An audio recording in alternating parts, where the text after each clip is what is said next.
certainly when I heard about it, I talked to the deputy. Thank you, Jim.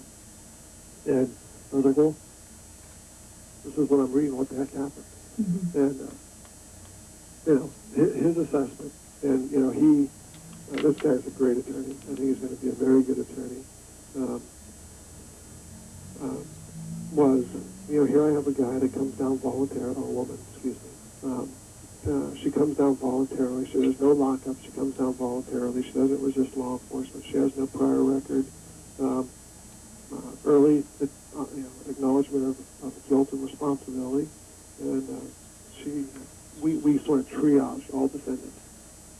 And, she pled guilty to trespassing, which certainly was what she did. And sentencing is up to a judge. And, end of story. So, he's a good deputy. He's the deputy that was handling the case. I certainly think he did a great job, and I support his position entirely. Now, if a decision could have been made better with additional information, that may be true, but, he had to make the decision with the information he had available at the time. Well, it is 20 minutes after the hour, so I think that if people want to call in, we should probably open up the lines. The number here is 923-3911, 1-800-568-3723. This is the bi-monthly, possibly tri-monthly. I forget what we're doing here, Paul, but at least bi-monthly visit with the DA. Paul Gallegos, District Attorney of Humboldt County, is on the phone with me. If you have any questions or comments for him, now is the time to give us a call. And again, the number is 923-3911, 1-800-568-3723. That means that everybody within the District Attorney's jurisdiction can call on our dime. And I guess we'll just start taking the calls, Paul, if that's okay with you. Well, that's fine with me. Okay, so caller number 1, you're on the air. Hi, I just wanted to ask Paul if he could comment briefly on how the recent decision by Judge Golden in the Epic and Sierra Club lawsuit may impact his lawsuit against CL. And I can take my answer off the air. Thanks for that question, Commissioner.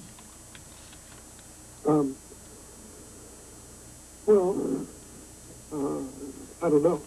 I really don't know. For one thing, it's a tentative ruling. When it becomes a definite ruling, whatever it will be, we'll sort of figure out it. If the final ruling mirrors the tentative ruling, then certainly it has potential impact on our lawsuit against Pacific Lumber Company. It may have an impact on past convictions of trespassing that we've been able to obtain. It may have an impact on a lot of things, but we're going to have to figure that out. I think, my reading of the ruling, the tentative ruling, is that the EIR, which I don't want to be too elementary, I don't want to spend too much time on it. Basically, this whole process is our government officials engaging in cost-benefit analysis, where they say generally, we need trees.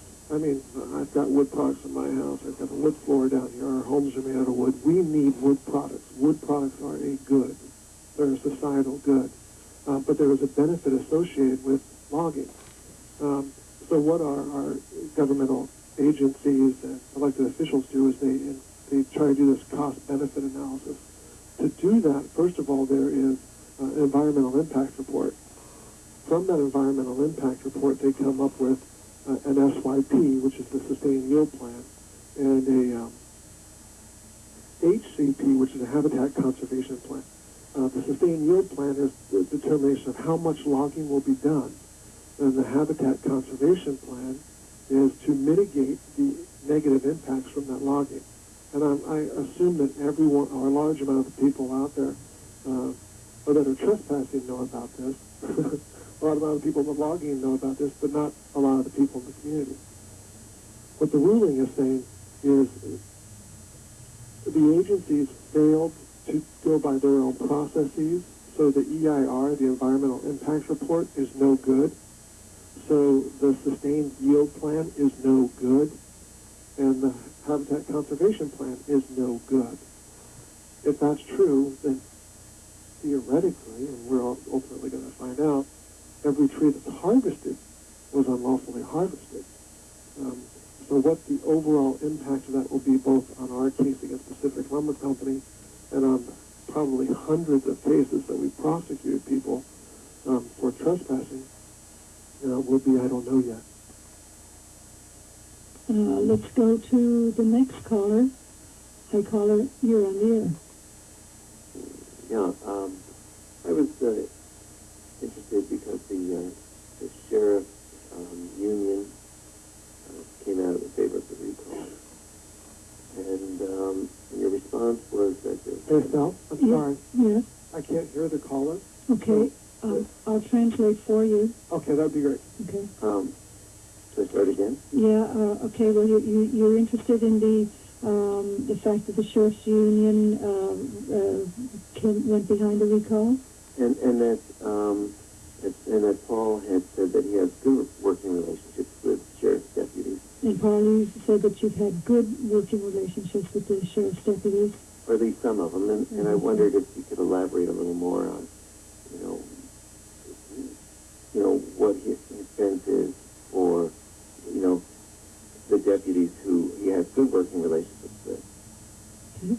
And what the caller is asking is if you would elaborate a little more on your sense of the situation with the deputies, particularly the ones you have good relationships with.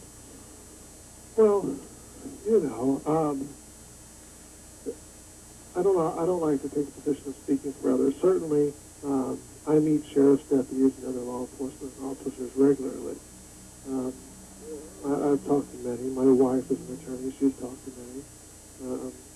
Other people I know have talked to me. What they tell me is, certainly what I've heard from them is that they think we're doing a good job. They think that, it was a mistake for the association to do that. They were not in favor of it. It had nothing to do with fear of retribution. They just didn't think it was an appropriate thing. Ultimately, that's something people are going to have to get from law enforcement officers. Most people out there know them. It's a group of people. There's going to be diverse opinions.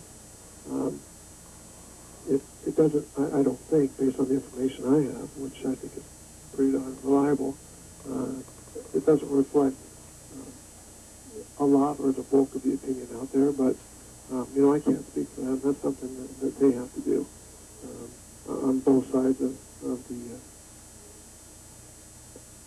their dispute, the ones that were for or against. It's an organization. An organization can make a decision for a group, just like it always does.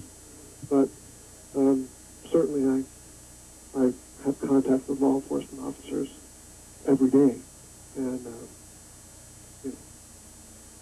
I get positive feedback from that. Let me add on to that. As I recall, the day after, or a couple of days after this announcement was made by the sheriff's organization, deputy sheriff's organization, the investigators in your office came out with a statement saying that they were incorrectly portrayed as being in favor of the recall.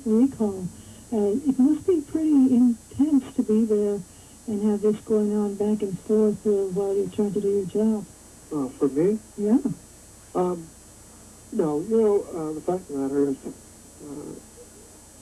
as the investigators, I've spoken with them. We knew this was coming down way ahead of time. They told me about their thoughts and their position, and to me, I said, hey, it's not my arena. That's entirely up to you. If you have complaints, you should come to me first. That's certainly, because that's how you get things. That's dialogue that improves relationships as opposed to tearing them down. But I know they were upset about it, and rightfully so. It puts them in someone lied about them and their position, and then that person or group has refused to come clean on that, and that's bothersome and hurtful to them, but, you know, I can't speak on their behalf either.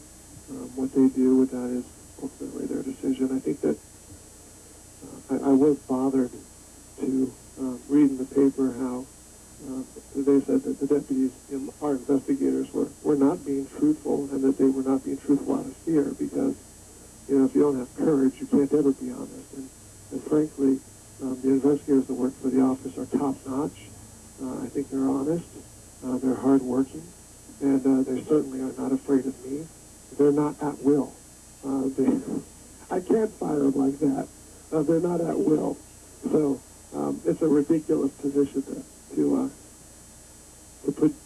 take, to say that they would be afraid of me firing them when I can't, because of the union agreement, their labor agreement that's worked out through that union. So, you know, what can you say?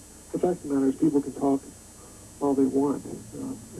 Ideally, it would be the truth, but it's not always the case. Let's go to the next caller, and just remind people that you are listening to Visit with the DA with Paul Gallegos, District Attorney of Humboldt County. Now is your chance to speak with the DA if you've got questions or comments, and the numbers are 923-3911 and 1-800-568-3723. Estelle? Yes. I want to make one, just clarify something. Certainly I can fire them. They're civil servants, but it's a long, drawn-out process. So I can't just say, oh, I don't like you, you went against me. I have to show cause, reason why.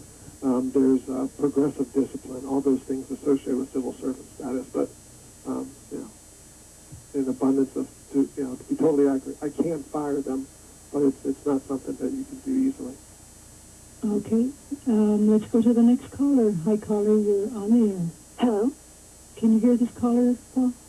I heard a hello. Oh, good. Okay, we won't do translation then. Okay, go ahead, caller. I had read in the North Coast Journal a couple weeks ago, I think, that when the tree sitters were being taken down, that the people were served by the sheriff's office, or the sheriffs that were there, with a civil suit, copies of the civil suit. And I was wondering, why is the Sheriff's Association involved in a civil suit? I thought that it was like a court matter and that police didn't become involved in civil suits. Yeah, I don't know. I didn't read that. I don't know anything about that. So I really can't comment.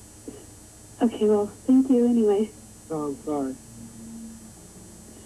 Okay, we have more callers. Called in a question that came in here. It was about the budget cuts. Do those mean you'll have to lay off some DAs?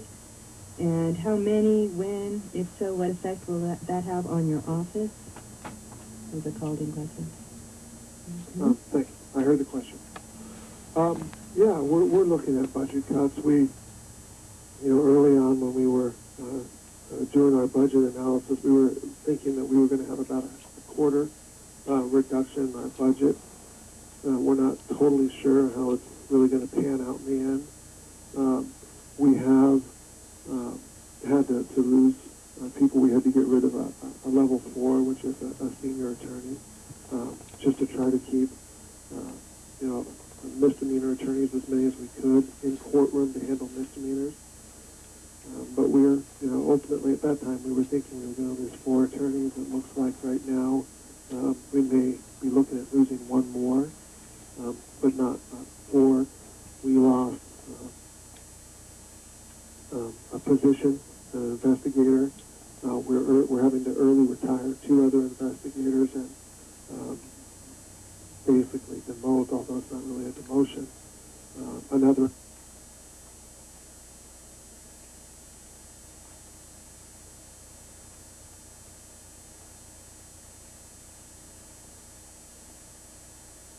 investigator who, has been working for the county for 23 years, and she was a senior investigator.